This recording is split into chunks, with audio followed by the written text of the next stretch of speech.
so much for coming to GPX Long Beach. I'm Allie Bruce with Graphics Pro Magazine, and I am sitting here with Chanel. She is the CEO and founder of T-Guru USA. Yes. So thank you so much for being here. It's so great to meet you in person after talking with you for a couple of years now. So thank you so much. Thank you for having me. I appreciate it. Yes, of course. And so today we're kind of going to talk about running an e-commerce print business and what that looks like. So for those that aren't familiar with T-Guru, can you kind of give a little bit of a rundown on your e-commerce business? Absolutely. So thank you all. Thank you for stopping by today. So at T-Guru USA, we're an online design studio. So basically our customers can go to our website, they can upload their artwork, or they can use one of our templates. We have over 100 templates that they can choose from. They just apply that to the garment or product of their choice, and we go ahead and print that. We review the artwork for free, and then we just deliver it to their door or location of choice. Nice. Yes. Simple and easy, right? Yes. And so you've kind of talked a little bit about the customer experience and what it's like for them. So what is it like on the back end? So when somebody orders, what does the print and fulfillment work look like?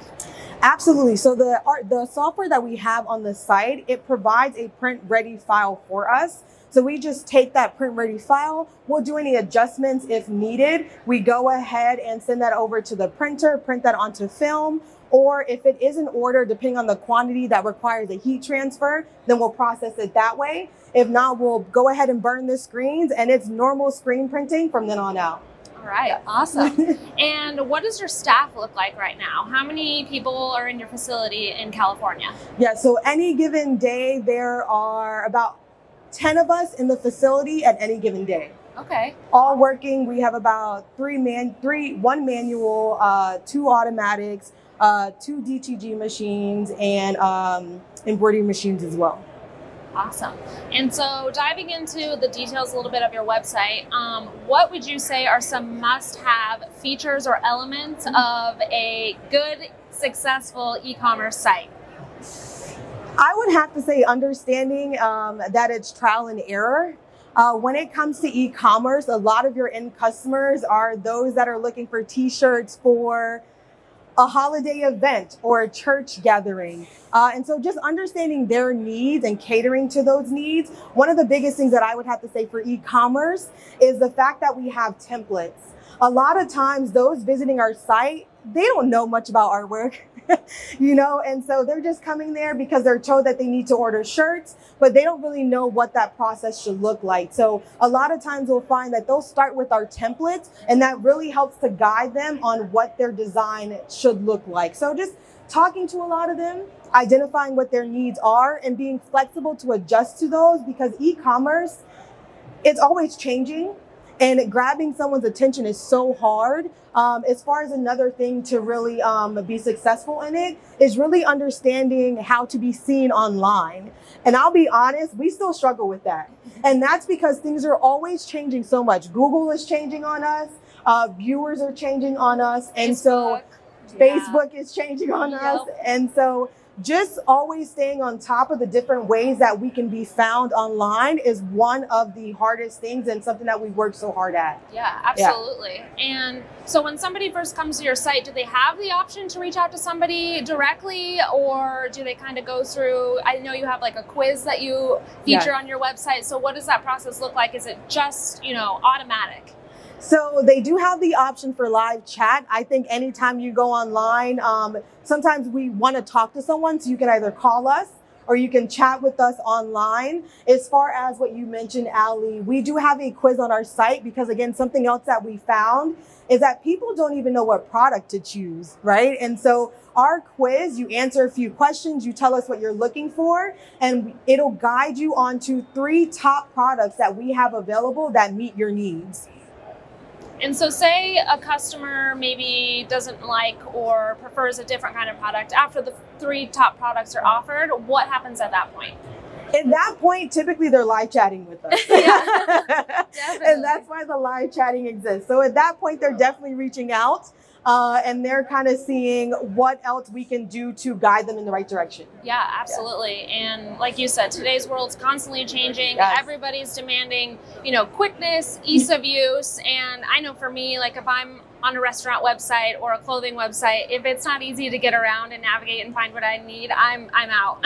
No, absolutely, absolutely. One of the things I will say really quick, Ali, if it's okay, is, of course. Again, we talk to our customers a lot to figure out what works. And one thing that we're working on building is an application that'll integrate with our site. For a lot of event planners, it would allow them to schedule their orders in advance. So with that scheduling, we would provide automated emails to say, hey, this order is coming up. Let's go ahead and get what you need. There will be like an automatic quote button. But again, so many things that we're building out to make that user experience easier. Because they don't have the time to do this stuff, and that's what we're here for. Right, absolutely. Yes. And so how did you ultimately decide what products you were going to offer, what suppliers you were going to work with? Because in this industry, there feels like almost endless amounts of options to choose from. So how did you kind of narrow that down? Honestly, I looked at what people were buying. I really did a search to see how many comments did the Gildan 2000 have? You know what I mean? And obviously we have over 400 products in our online catalog that you can customize. So we went a little beyond what we saw, but we really decided to look at what were people ordering and also quality, right? As far as deciding on what suppliers we would work with, we didn't want to limit ourselves. So we just kind of said, hey, here are the suppliers that have really good representations, quality products, and we went that way. Yeah, definitely. And so what would you say are some of your most popular items? Does it change with the seasons, trends? As I said, a lot of customers don't really know what they're looking for. So we kind of point them in the direction. So I will honestly say, I want my customer to walk away happy. Right. So I'm going to go for a product that I know is tried and true. And so you can't get your Gildans, depending on the need, if it's more fashion forward item that they're looking for. I really like District. Bella Canvas is one that you can't argue with as far as quality and a little more fashion forward. And so I tend to guide them in that direction because I just find they're not too sure. Right, absolutely. And so speaking of product, what tips do you have for inventory management? I know you say, you have these relationships with suppliers and things like that. So what else can they do, businesses in e-commerce, do to manage inventory? I will say we are still working on this. So again, this is one of those areas, trial and error. Sometimes we err on the side of not keeping too much inventory on hand. Okay. And that works for us in most instances. But I can honestly say it's just learning as we go. And I think for any of you guys that are here, a lot of what we do is learning as you go. And so we just kind of use that philosophy when we attack certain things like inventory. So I don't have a quick fix solution for that yet, but I will definitely update you guys if we come up with some grand scheme of how to better manage the inventory. It's tough, right? There's so many things to consider, especially with the last 2 years we've dealt with stock issues and now inflation and things like that. So it's a tough one to crack. Absolutely. So you talked a little bit about what you offer, screen printing, embroidery. So kind of what are all the processes again that you do, and how did you decide on those processes? Were they conducive more to e-commerce, or kind of how did you land on them? I think as far as conducive to e-commerce, we have flexibility because when our customers order, they just want the end product. And so as far as how we get it to them, as long as we know that it's held to the standard of quality that we hold ourselves to, how we produce it doesn't really matter. Let me say we're not limited to that. Yeah. But we do DTG, screen printing. We're dabbling in direct to film. I think anyone that's here that works in this industry is looking at direct to film. Yep. And so we're definitely looking into that. And of course, there's your heat transfer that we do as well. And obviously, anyone here knows I'm speaking to the choir. depending on the quantity of the order, to the complexity of the design, it really determines what method you're going to use to get that printed. Right, Yes. absolutely. And so when you're pricing things out for your customers, obviously decoration definitely comes into the conversation, right? Yes. So what are the key factors play in when you're pricing out your items for your customers and offering those quotes? Well, the thing about e-commerce is it's a premium service. So there is that consideration, is the convenience of being able to order online, to design in our studio, carries a cost. And that's just inevitable, right? So we definitely have to make sure that we're covering that cost of providing that premium experience to our customers. So that's definitely a consideration. Obviously, with supply chain issues, garment costs is obviously a consideration. And then printing overhead cost. Whenever you're costing your service, I think it's one of the hardest things that you can do. And that's another area that we remain flexible in, and knowing that sometimes it needs to change. It needs to change depending on need, depending on availability of supplies. So remaining flexible in that as well is something that we do. But those are all things that we consider as far as the convenience, the cost of the items, and raw materials, and overhead. Yes, absolutely. And I think for a lot of small businesses, it's tough to kind of raise your prices and say, I have to pay myself, right? Yeah.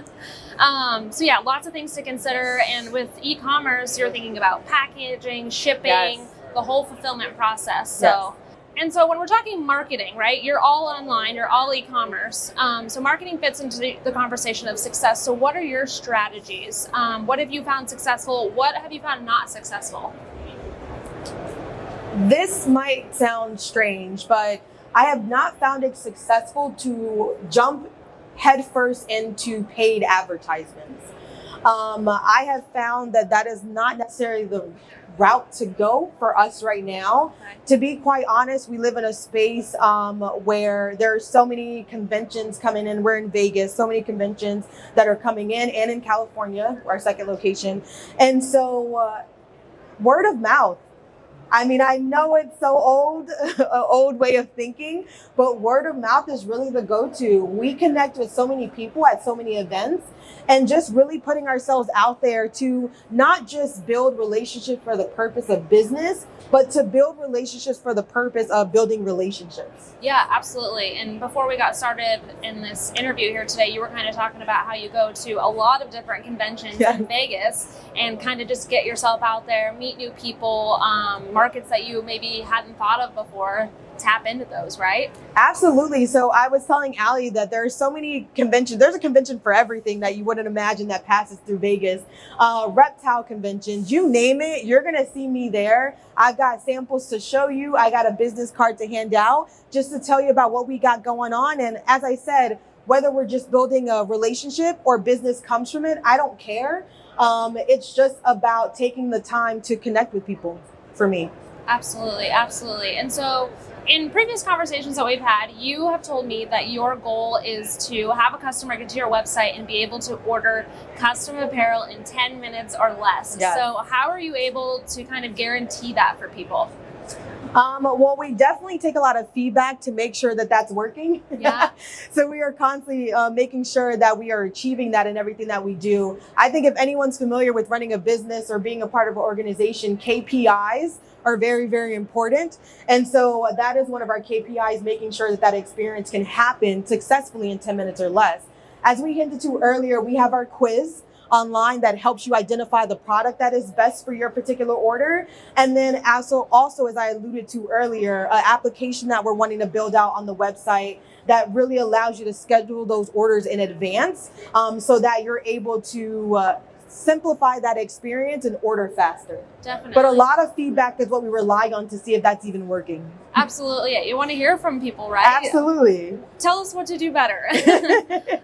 And so something else that you also have stressed before, and you talked about it a little bit earlier as well, is a mentor, having a mentor in this industry. Yes. And you said that you were kind of poking around at direct to film, and you told me, well, I got to talk to my mentor first, kind of slide it by him, see what he thinks. So how has your mentor helped you grow your print business? Man, so I have two official mentors. they have helped me save money because I think when you're starting out, I think the easiest thing to do is go spend money, but they have really helped me to channel all of my activities to make sure that I'm making the best decision. So even when it comes to new equipment purchases, I will run it by them first. And sometimes they don't know, and that's totally fine. But I will definitely check with them first. I do think it's highly important to have a mentor, other than just saving me money. It's just a listening ear, because I don't want to present at all that this is easy. This is not easy. Customer acquisition is one of the hardest things that we've encountered. Customer acquisition is really difficult. And so just having them to be a listening ear, I can tell you, I connected with one of my mentors yesterday in town for about 2 hours and just sat in his shop and just talked for a while. And so just having someone to bounce ideas off of and talk to has been invaluable throughout this journey. Absolutely. Yeah. And just out of curiosity, how did you come across your mentor? How did you guys build that relationship? The first one was a fluke. I was just sharing with a friend that I wanted to get into the industry. And he kind of said, hey, I know someone that's been doing that for about 30 years now. And so I said, no way. I couldn't believe it. Introduce me. Exactly. And so because I had such a good relationship with this first friend, they were willing to make that introduction for me. And it just kind of evolved from there. And he's awesome. My second mentor, I kind of just reached out and said, hey, I'm trying to do this. And sometimes it is hard to find people that are willing to help out. But when you got people that are so set in place with their customer base, you know what I mean? And of course, we do sign NDAs in some cases. Right. There is that willingness to help. And so I've just been blessed to find these two men, and they've helped me out just tremendously. That's amazing. Yes. I love it.